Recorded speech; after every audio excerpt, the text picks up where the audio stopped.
Mereka pikir rumahku bisa mereka jual seenaknya. Mertuaku memalsukan tanda tangan. Tunggu dan lihat saja. Aku akan buat mereka menyesal. Assalamualaikum warahmatullahi wabarakatuh. Kalian dari mana aja nih? Absen yuk, jangan lupa subscribe. Buat yang sudah subscribe, semoga selalu diberkahi kebaikan dan rezeki yang mengalir. Hidupku, Nadia, dengan suamiku, Andi, bisa dibilang sempurna. Kami tidak bergelimang harta, tapi rumah kecil yang kami bangun di pinggir kota ini terasa seperti surga. Setiap sudutnya menyimpan kenangan, dari memilih warna cat dinding sampai menanam pohon mangga di halaman depan. Aku seorang istri yang berhijab, bukan karena paksaan, melainkan karena panggilan hati. Penampilanku yang sederhana kadang membuat Ibu Ratna, ibu mertuaku, mengernyitkan dahi. Ia selalu menginginkan menantu yang berpenampilan lebih wah, yang bisa diandalkan untuk menaikkan status sosialnya di mata teman-teman arisannya. Sejak awal, hubungan kami tidak pernah benar-benar hangat. Ibu Ratna adalah tipikal mertua yang suka membanding-bandingkan. Lihat menantu Bu Susi, Sinta, jabatannya manajer bank, sindirnya suatu sore saat kami makan bersama. Aku hanya bisa tersenyum, hatiku perih. Aku tahu Andi memilihku bukan karena jabatan atau kekayaan, tapi karena ia mencintai siapa aku apa adanya. Namun, Ibu Ratna tidak pernah melihat itu. Baginya, aku hanyalah istri anak bungsunya yang tidak punya masa depan cerah secara finansial. Ia tidak tahu bahwa aku punya usaha kerajinan tangan kecil-kecilan yang pelan-pelan mulai berkembang. Awalnya, kedatangannya ke rumah kami hanya sesekali. Tapi sejak beberapa bulan lalu, ia mulai sering menginap. Alasannya selalu sama. Ia kesepian dan ingin menghabiskan waktu dengan anaknya. Aku menyambutnya dengan tangan terbuka, mencoba menjadi menantu yang baik. Namun, keramahanku seolah tak berbalas. Matanya selalu mengintai setiap sudut rumah. Ia mengomentari perabotan yang ia anggap murah, piring-piring yang tidak senada, bahkan hiasan dinding yang aku buat sendiri. Kenapa tidak diganti saja, Nat? Nanti kalau teman-teman ibu datang, ibu malu, katanya, suaranya terdengar merendahkan. Andi, suamiku, tahu persis bagaimana sifat ibunya. Ia selalu berusaha menjadi penengah, tapi seringkali gagal. Ibu memang begitu, sayang, bisiknya suatu malam saat kami di kamar. Jangan dimasukkan ke hati, ya. Aku mengangguk, tapi hatiku tidak bisa berbohong. Ada beban yang semakin menumpuk. Aku tahu Ibu Ratna sedang merencanakan sesuatu. Ia tidak akan datang dan tinggal di rumah kami tanpa alasan. Dugaanku benar. 1 minggu setelahnya, ia mulai membahas soal keuangan. Andi, kamu harusnya cari pekerjaan yang lebih bagus, katanya di meja makan. Gajimu segini mana cukup untuk hidup layak? Apalagi kalau nanti sudah punya anak. Andi hanya diam, ia tahu gajinya cukup untuk kami berdua. Tapi Ibu Ratna terus menekan. Masa rumah sebesar ini tidak bisa dijadikan modal usaha? Tanyanya, matanya melirik ke arahku. Aku terkejut. Rumah ini, rumah yang kami bangun dengan keringat sendiri, sekarang menjadi target utamanya. Aku merasa ketakutan yang luar biasa. Ketakutan akan kehilangan tempat berlindungku, ketakutan akan kehilangan kebahagiaanku. Aku mencoba berbicara dengan Andi lagi, tapi ia selalu mengelak. Sudahlah, Nat, ibu hanya bercanda, katanya, tapi aku tahu itu bukan candaan. Sore itu, saat aku sedang menyiram bunga, aku melihat Ibu Ratna berbicara dengan seseorang di telepon. Ya, Pak, rumahnya di Jalan Mawar nomor 12. Besok Bapak bisa datang? Mau dijual cepat, katanya. Badanku membeku, jantungku berdebar kencang. Tanganku gemetar, pot bunga yang kupegang nyaris jatuh. Dijual cepat? Tanyaku dalam hati. Suara Ibu Ratna yang sebelumnya terdengar pelan kini menjadi jelas. Ia menyebutkan alamat rumah kami. Aku tidak salah dengar. Mataku mulai berkaca-kaca. Aku tidak bisa mempercayai apa yang baru saja kudengar. Aku segera masuk ke dalam rumah. Pikiranku kalut. Ini bukan lagi soal perbedaan pendapat. Ini sudah menyentuh wilayah yang tidak bisa kutoleransi. Aku harus bertindak. Dan aku harus melindungi rumahku, surgaku, dari badai yang bernama Ibu Ratna. Aku mengambil ponselku dan mengirim pesan kepada Andi. Pulang sekarang, Endra. Ada yang harus kita bicarakan. Aku tidak bisa menunggu. Aku harus menghadapi ini sekarang juga. Wajah Ibu Ratna tampak polos saat aku melihatnya masuk ke dalam. Ia tersenyum, senyum yang terasa sangat palsu. Ia tidak tahu bahwa aku sudah mendengar semuanya. Ia tidak tahu bahwa perang sesungguhnya baru saja dimulai. Aku akan berjuang. Aku tidak akan membiarkan rumahku jatuh ke tangan orang lain.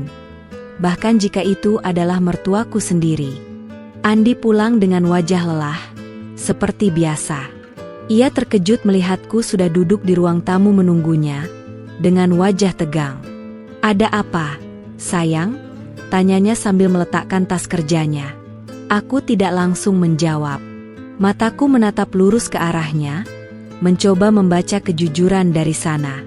Ibu Ratna, dia mau menjual rumah ini, kan? Tanyaku tanpa basa-basi. Andi terdiam. Wajahnya yang semula lelah berubah menjadi panik. Ia tidak bisa menyembunyikan kebenaran.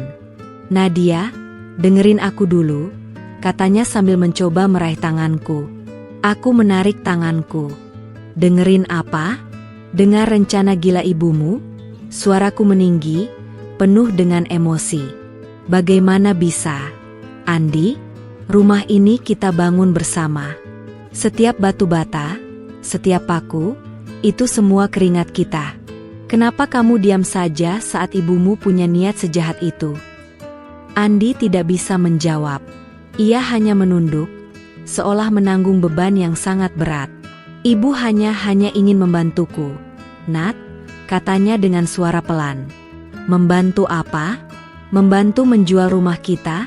Tanyaku sinis. Ibu bilang, kalau rumah ini dijual, kita bisa pakai uangnya untuk modal usaha besar. Aku bisa buka warung makan. Ibu bilang, usahaku akan lebih sukses daripada kerajinan tanganmu, katanya. Aku tertawa, tawa yang terdengar hambar dan penuh kepedihan. Jadi kamu percaya begitu saja? Tanyaku. Apa yang kurang dari rumah ini? Apa yang kurang dari hidup kita? Kita bahagia, Andi. Kita bahagia sampai ibumu datang dan merusak segalanya. Aku tidak bisa menahan air mata lagi. Rasanya sakit sekali. Bukan hanya karena rumah ini akan dijual, tapi karena Andi, suamiku, orang yang paling kucintai, seolah-olah berpihak pada ibunya. Ia tidak membelaku, ia tidak membela rumah kami. Ia hanya berdiri di tengah-tengah, bingung, seolah-olah ia tidak tahu siapa yang harus ia bela.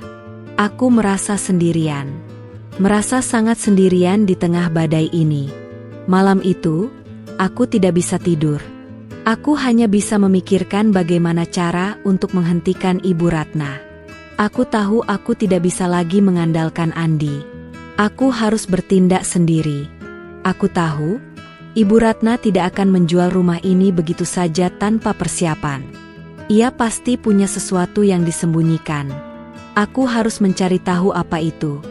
Pagi harinya, saat Ibu Ratna sedang mencuci piring di dapur, aku melihat sebuah map berwarna coklat tergeletak di atas meja. Tanganku gemetar, tapi rasa penasaranku lebih besar. Aku dengan cepat mengambil map itu dan menyembunyikannya di belakang punggungku. Aku tidak bisa membuka map itu di depan Ibu Ratna. Ia pasti akan curiga. Jadi aku berpura-pura mengambil minum dan segera kembali ke kamarku. Di dalam kamar, aku mengunci pintu dan dengan hati-hati membuka map itu. Di dalamnya ada beberapa dokumen, termasuk fotokopi sertifikat rumah. Yang membuatku terkejut, di bawah nama pemilik, ada tulisan tangan yang sangat rapi. Itu adalah nama Andi dan aku. Tapi ada tanda tangan yang sangat aneh di bawah namaku. Tanda tangan itu bukan tanda tanganku. Itu palsu. Ibu Ratna telah memalsukan tanda tanganku. Air mataku kembali tumpah.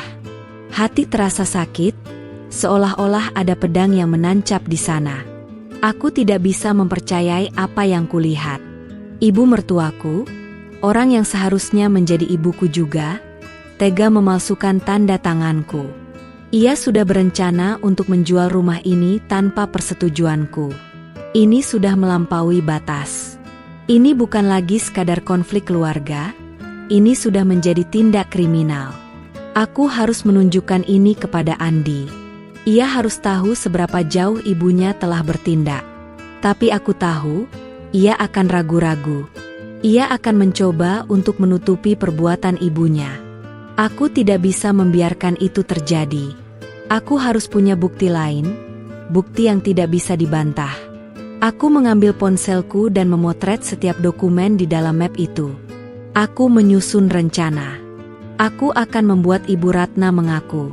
Aku akan mencari tahu siapa orang yang mau membeli rumah ini. Aku harus mencari tahu siapa orang yang bekerja sama dengannya. Aku tahu, aku tidak bisa melakukannya sendiri. Tapi aku tidak bisa meminta bantuan dari Andi. Aku akan mengandalkan kekuatanku sendiri. Aku menyembunyikan map itu di tempat yang aman. Aku akan menunggunya sampai aku siap. Sampai aku punya bukti yang kuat. Aku akan membuat Ibu Ratna menyesal, bukan karena aku membencinya, tapi karena ia telah meremehkan seorang istri yang mencoba mempertahankan keluarganya. Aku akan berjuang. Ini bukan lagi soal rumah, ini soal kehormatan. Setelah menemukan map berisi sertifikat palsu, malam-malamku berubah menjadi penuh intrik.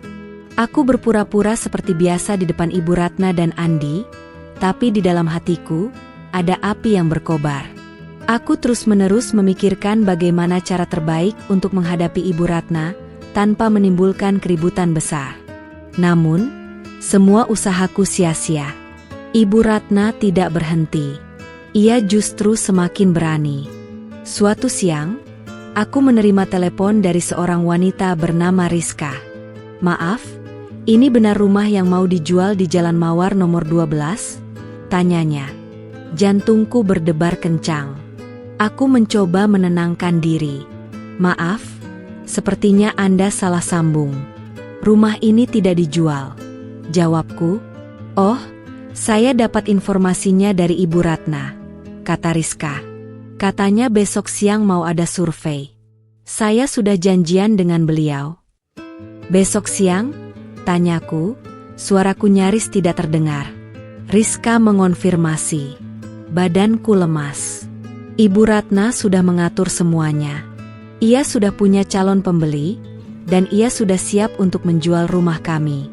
Tanpa persetujuanku. Bahkan tanpa sepengetahuan Andi sepenuhnya. Aku merasa sangat marah dan sakit hati. Ia benar-benar meremehkanku. Aku segera menelepon Andi. Aku menceritakan apa yang baru saja kualami. "Bagaimana mungkin ibu sudah mengatur semuanya tanpa kita tahu?" kataku dengan suara bergetar. Andi terdiam. Ia tidak bisa menjawab.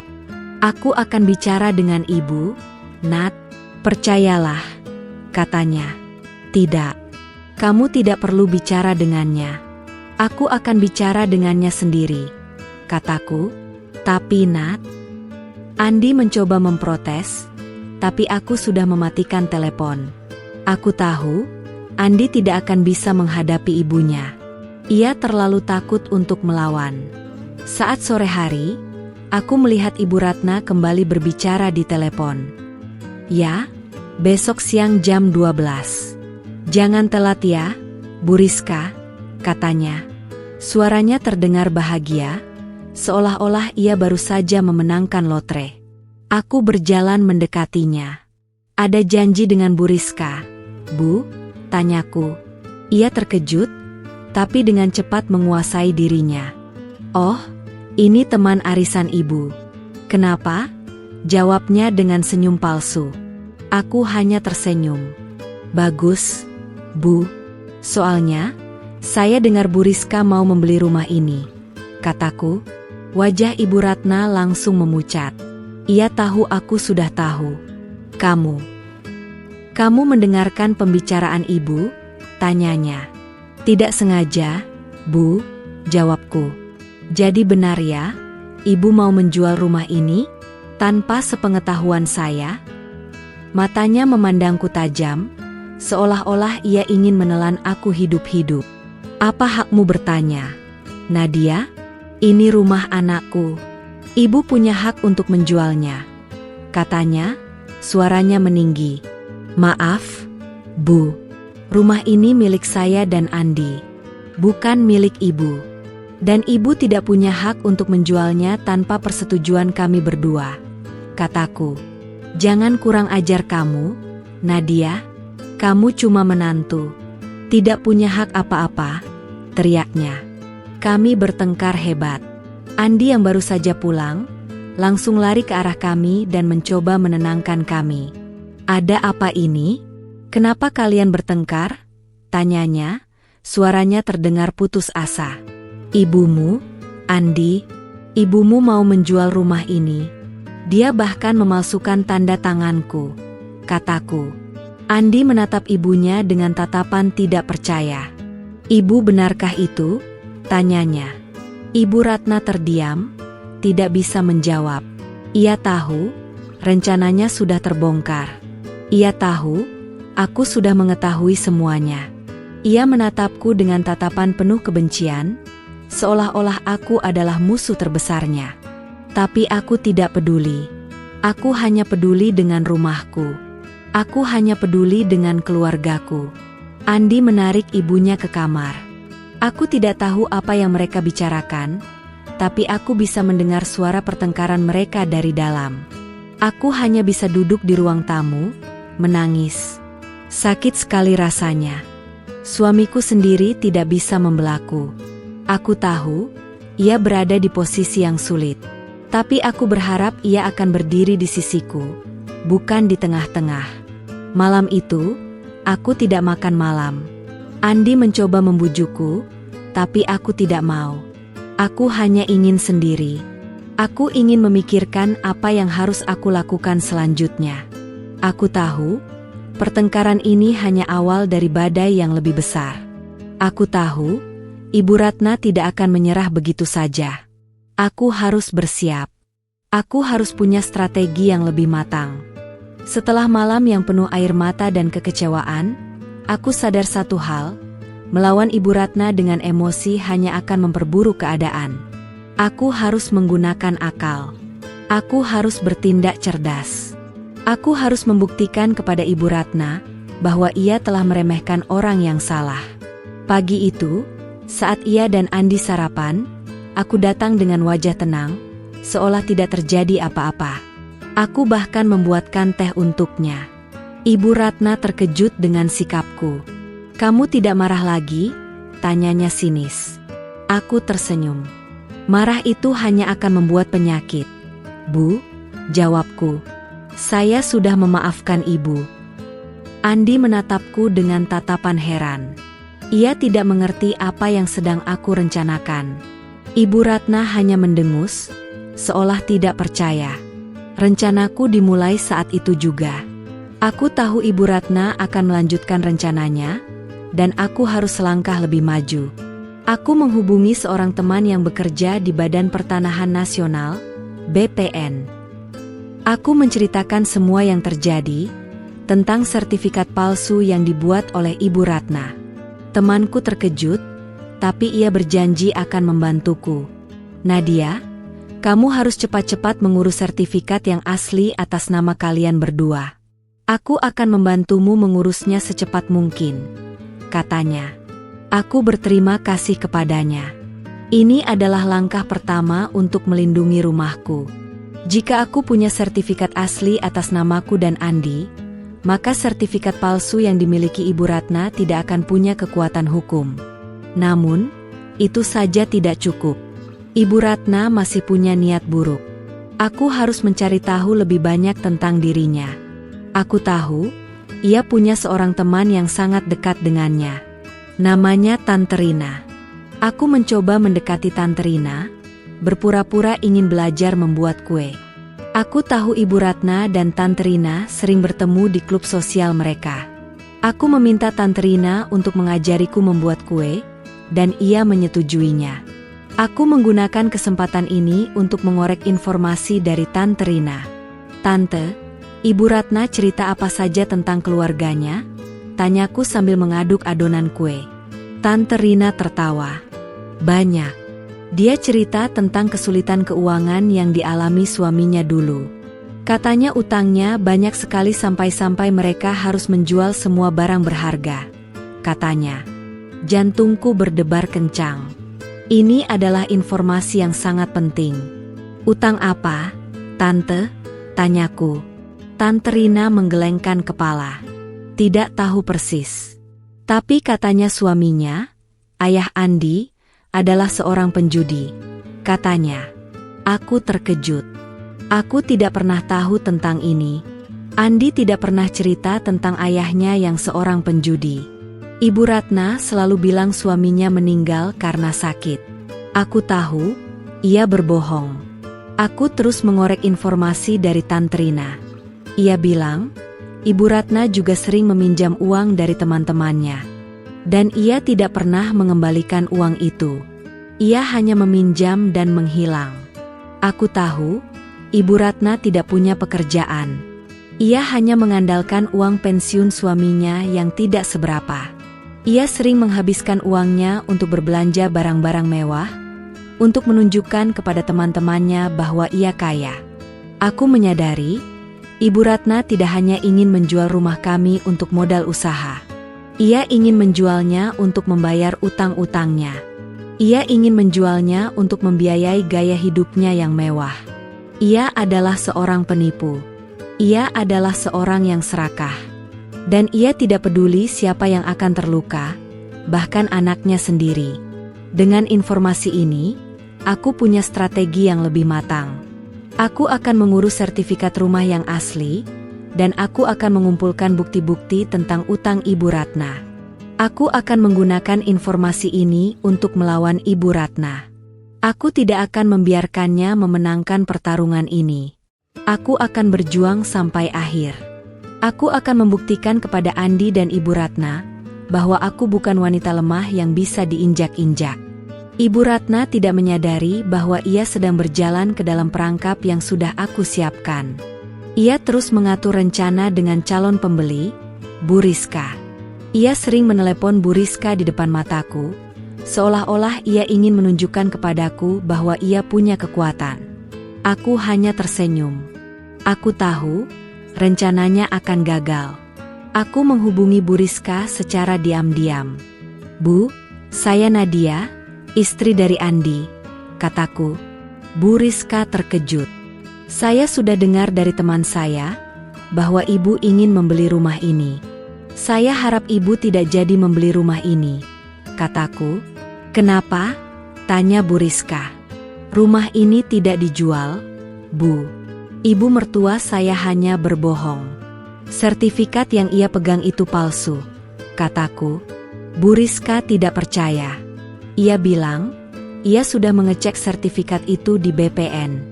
Aku tersenyum. "Silakan cek lagi, Bu. Sertifikat yang asli ada di saya," kataku. Bu Rizka terdiam. "Nanti saya kirimkan fotokopinya," kataku. Aku tahu, ia akan mengeceknya. Dan ia akan menemukan bahwa sertifikat yang dipegang Ibu Ratna memang palsu. Setelah menelepon Bu Rizka, aku mengirimkan fotokopi sertifikat yang asli ke teman BPN-ku. Ia mengonfirmasi bahwa sertifikat yang dipegang Ibu Ratna memang palsu. "Gila mertuamu, Nat," katanya. "Berani-beraninya memalsukan dokumen negara." Aku hanya bisa menghela napas. "Aku tahu," kataku. "Sekarang aku cuma ingin menghentikannya." Aku punya satu kartu lagi. Aku menelepon Tante Rina lagi. "Tante, apa Tante tahu di mana Bu Ratna meminjam uang?" Tanyaku. Tante Rina memberitahuku nama seorang lintah darat di kota sebelah. Dia sering pinjam uang di sana. Bunga pinjamannya sangat besar, katanya. Kenapa? Tanyaku. Karena Bu Ratna tidak punya jaminan, katanya. Aku tersenyum. Aku tahu apa yang harus aku lakukan. Aku akan meminjam uang kepada lintah darat itu, dan aku akan menjadi jaminannya. Tante, apa Tante bisa mengantar saya ke sana? Tanyaku. Tante Rina ragu-ragu. Kenapa? Tanyanya. Saya mau membantu Tante Ratna, kataku. Tante Rina akhirnya setuju.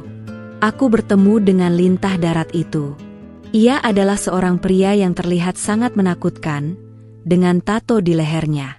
Aku tahu, aku sedang bermain api, tapi aku tidak punya pilihan lain. Saya ingin meminjam uang dengan jaminan ini, kataku sambil menunjukkan sertifikat rumah yang asli. Lintah darat itu terkejut. Sertifikat rumahmu? Atas nama siapa ini? Tanyanya. Atas nama saya dan suami saya, kataku. Lalu kenapa kamu meminjam uang atas nama mertuamu? Tanyanya. Aku menceritakan semua yang terjadi. Lintah darat itu tersenyum. Saya mengerti, katanya. Jadi kamu ingin meminjam uang untuk membantu mertuamu yang sedang kesulitan? Tanyanya. Ya, kataku. Lintah darat itu setuju. Aku tahu, ia tidak percaya bahwa aku akan meminjam uang untuk membantu Ibu Ratna. Tapi aku tidak peduli. Aku hanya ingin mendapatkan bukti. Aku mendapatkan uang itu, dan aku tidak memberikannya kepada Ibu Ratna. Aku menyimpannya di tempat yang aman. Aku tahu, ia akan mencari uang itu. Dan aku akan membiarkannya mencari. Aku akan memberitahu Ibu Ratna bahwa ia bisa mengambil uang itu jika ia mau. Tapi ia harus melakukan satu hal, menandatangani sebuah surat pernyataan. Isi surat pernyataan itu adalah, ia mengakui bahwa ia telah memalsukan tanda tanganku, bahwa ia telah mencoba menjual rumah kami tanpa persetujuanku, dan bahwa ia berjanji tidak akan mengganggu kami lagi. Aku tahu, ia tidak akan mau menandatangani surat itu. Tapi aku punya kartu as. Aku punya uang yang ia butuhkan. Dan aku punya bukti-bukti lain yang bisa membuatnya masuk penjara. Kamu gila, Nadia? Kamu menyewa lintah darat? Tanya Andi saat aku menceritakan semuanya kepadanya. Aku tidak punya pilihan lain. Andi, kataku, kamu tidak membelaku. Aku harus membelaku diriku sendiri. Andi terdiam.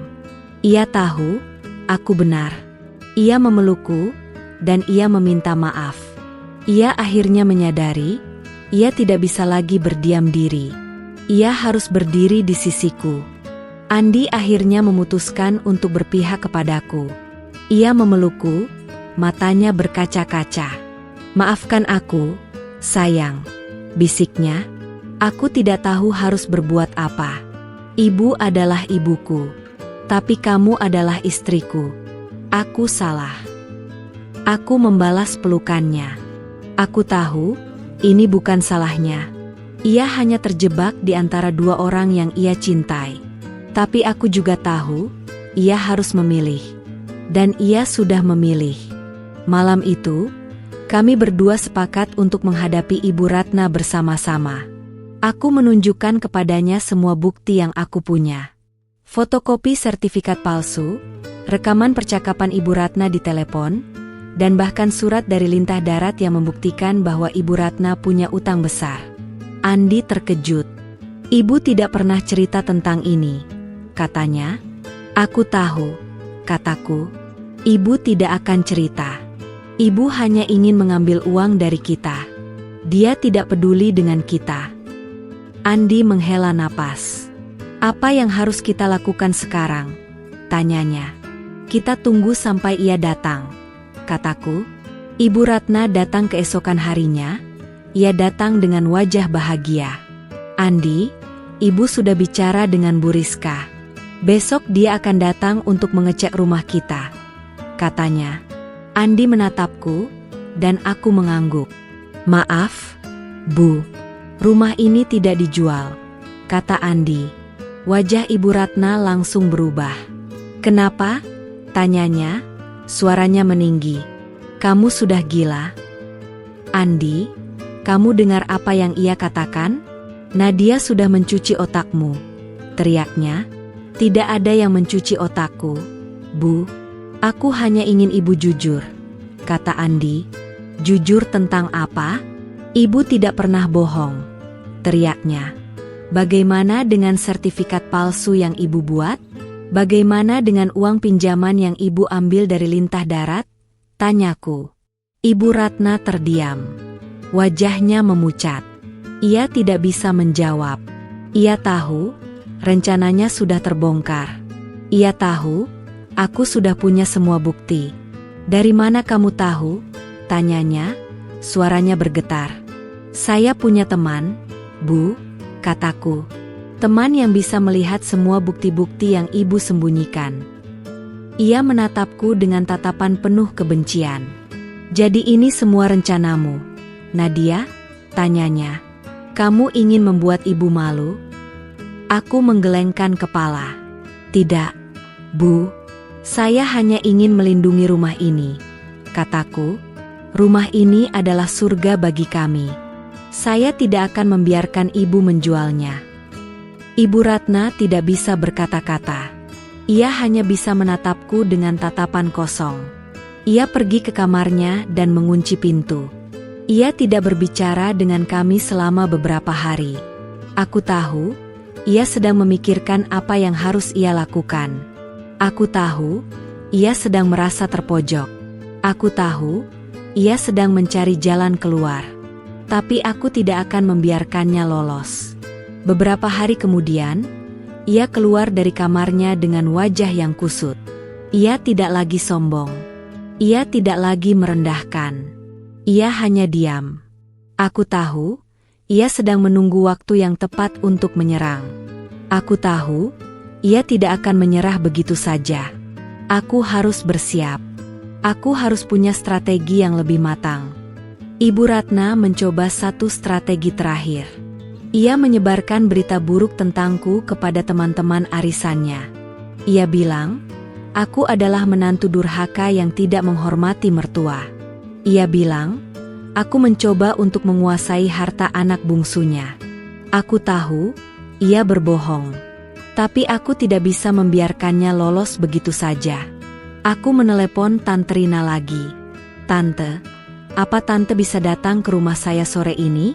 Saya ingin memberikan sesuatu, kataku. Tante Rina setuju. Ia datang ke rumahku, dan aku menyambutnya dengan tangan terbuka. Aku membuatkan teh untuknya, dan kami duduk di ruang tamu. Tante, saya ingin menunjukkan sesuatu, kataku sambil mengeluarkan laptopku. Aku menunjukkan kepadanya bukti-bukti yang aku punya. Sertifikat palsu yang dibuat oleh Ibu Ratna, rekaman percakapan Ibu Ratna di telepon, dan bahkan surat dari Lintah Darat yang membuktikan bahwa ia punya utang besar. Tante Rina terkejut. Jadi, Ibu Ratna berbohong? Tanyanya. Aku mengangguk. Ya, Tante. Ia berbohong. Ia ingin menjual rumah ini untuk membayar utang-utangnya. Ia tidak peduli dengan saya dan Andi, kataku. Tante Rina menatapku dengan tatapan tidak percaya. Saya tidak bisa mempercayai ini, katanya. Saya tahu, Tante. Tapi ini semua benar. Saya tidak ingin Ibu Ratna menyebarkan berita bohong tentang saya, kataku. Tante Rina terdiam. Ia menghela napas. Saya mengerti, katanya. Saya akan bicara dengan teman-teman yang lain.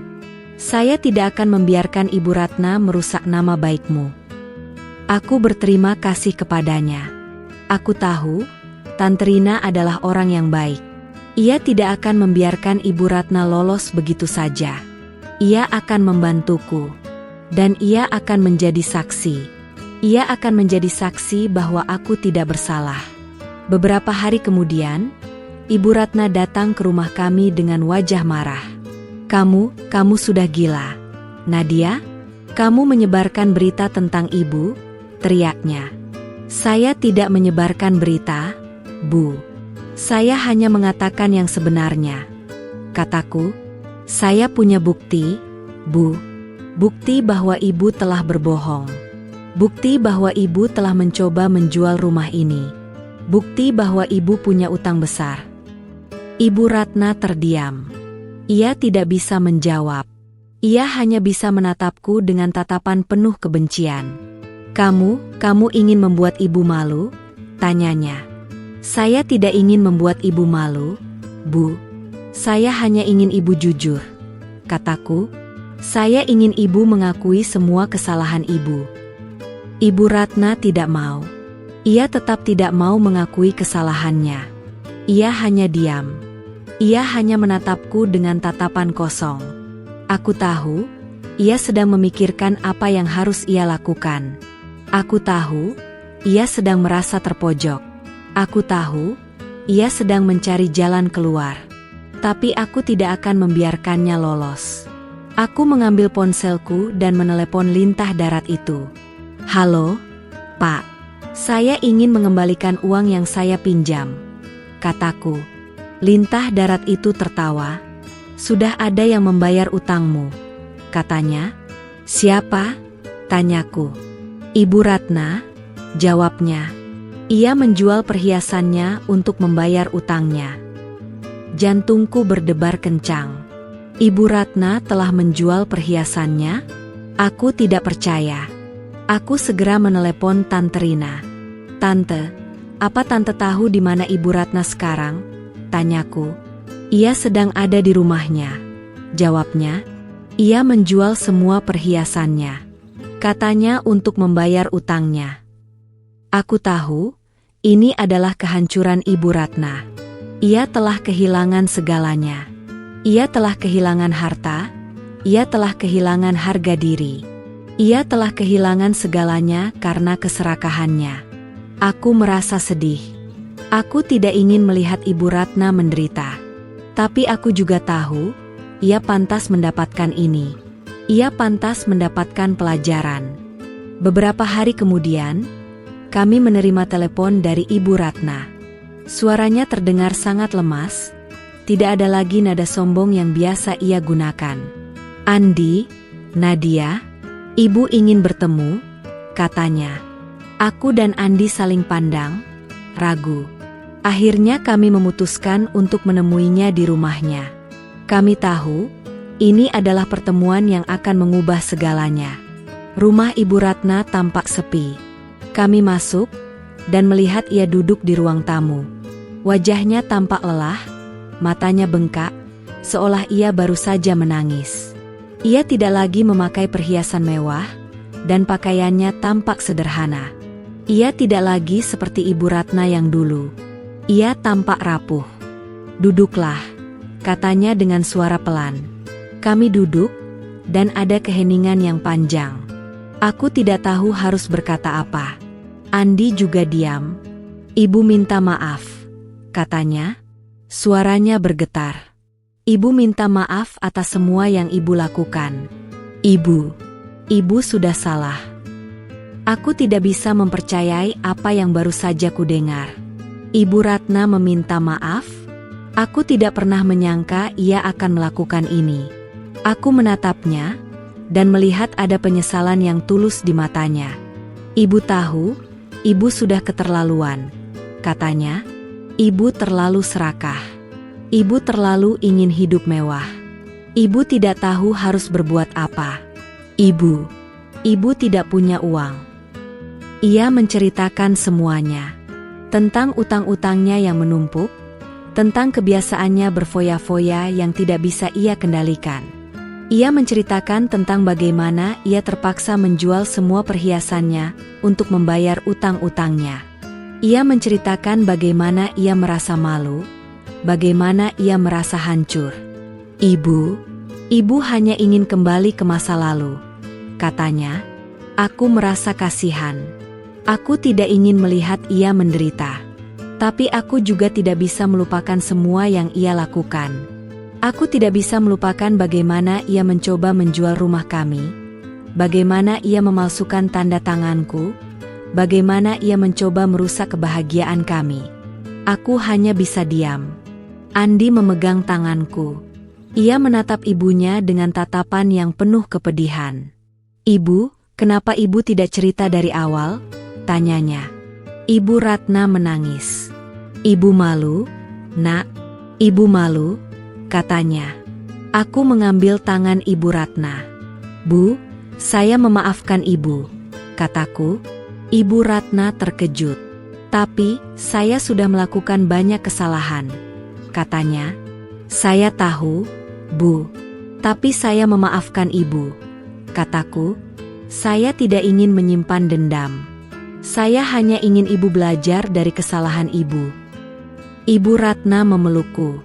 Ia menangis di bahuku. "Terima kasih, Nadia. Terima kasih," katanya. Aku membalas pelukannya. Aku tahu, ia benar-benar menyesal. Aku tahu, ia benar-benar hancur. Dan aku tahu, ia butuh bantuan. Aku tahu, aku harus membantunya. Kami menghabiskan waktu yang lama untuk berbicara. Ibu Ratna menceritakan semua yang terjadi, dari awal sampai akhir. Ia menceritakan tentang perasaannya, tentang ketakutannya, tentang keserakahannya. Ia menceritakan semuanya. Aku mendengarkan, dan aku mencoba untuk memahaminya. Aku tahu, ia adalah seorang manusia yang punya kelemahan. Dan aku tahu, ia butuh kesempatan kedua. Setelah pertemuan itu, hubungan kami dengan Ibu Ratna mulai membaik. Ia tidak lagi sombong, tidak lagi merendahkan. Ia menjadi lebih rendah hati, lebih ramah. Ia sering datang ke rumah kami, tapi tidak lagi dengan niat buruk. Ia datang hanya untuk menghabiskan waktu bersama anaknya dan menantunya. Aku dan Andi memutuskan untuk membantunya. Kami tidak memberinya uang, tapi kami membantunya mencari pekerjaan. Kami membantunya memulai hidup baru. Kami membantunya untuk kembali ke jalan yang benar. Kami tahu, ia butuh bantuan. Dan kami tahu, kami harus membantunya. Ibu Ratna akhirnya mendapatkan pekerjaan di sebuah toko kue. Ia bekerja keras, dan ia sangat senang dengan pekerjaannya. Ia tidak lagi memikirkan uang, ia hanya memikirkan bagaimana caranya untuk hidup bahagia. Ia tidak lagi memikirkan bagaimana caranya untuk menjadi kaya, ia hanya memikirkan bagaimana caranya untuk menjadi orang yang baik. Kami sering datang ke tokonya. Ia akan tersenyum dan memberikan kue gratis kepada kami. Ia akan menceritakan tentang pekerjaannya, tentang teman-teman barunya. Ia tampak sangat bahagia. Ia tampak sangat berbeda. Ia tampak seperti Ibu Ratna yang dulu. Ibu Ratna yang baik, yang penuh kasih sayang. Kami juga sering mengajaknya untuk pergi berlibur. Ia akan tersenyum, dan ia akan berkata, "Tidak, Nak. Ibu tidak butuh liburan. Ibu sudah bahagia. Ibu sudah punya semuanya." Aku tahu, ia benar. Ia sudah punya semuanya. Ia sudah punya kebahagiaan, ia sudah punya kasih sayang. Ia sudah punya semuanya. Aku dan Andi juga menjadi lebih kuat. Kami menjadi lebih dekat. Kami menjadi lebih saling mencintai. Kami tahu, kami bisa menghadapi badai apapun. Kami tahu, kami bisa menghadapi cobaan apapun. Kami tahu, kami bisa melewati semuanya bersama-sama.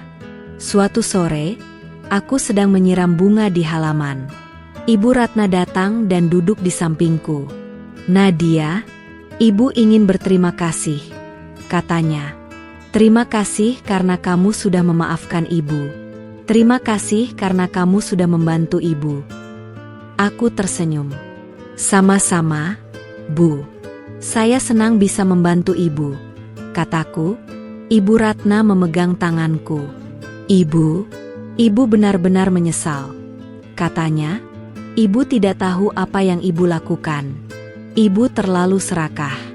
Ibu tidak tahu bagaimana caranya untuk meminta maaf." Aku hanya tersenyum. "Bu, saya memaafkan Ibu," kataku. Tidak ada yang perlu ibu khawatirkan lagi. Kita sudah melewati semuanya. Kita sudah menjadi keluarga. Waktu berlalu. Setahun kemudian, kami sedang merayakan ulang tahun pernikahan kami yang kelima. Ibu Ratna datang, dan ia tidak datang sendirian. Ia datang bersama teman-teman arisannya. Ia ingin menunjukkan kepada mereka bahwa ia sudah berubah. Ia ingin menunjukkan kepada mereka bahwa ia sudah menjadi orang yang lebih baik. Aku dan Andi tersenyum. Kami melihat Ibu Ratna berbicara dengan teman-temannya, dan ia tidak lagi sombong. Ia tidak lagi merendahkan. Ia hanya tersenyum. Ia hanya tertawa.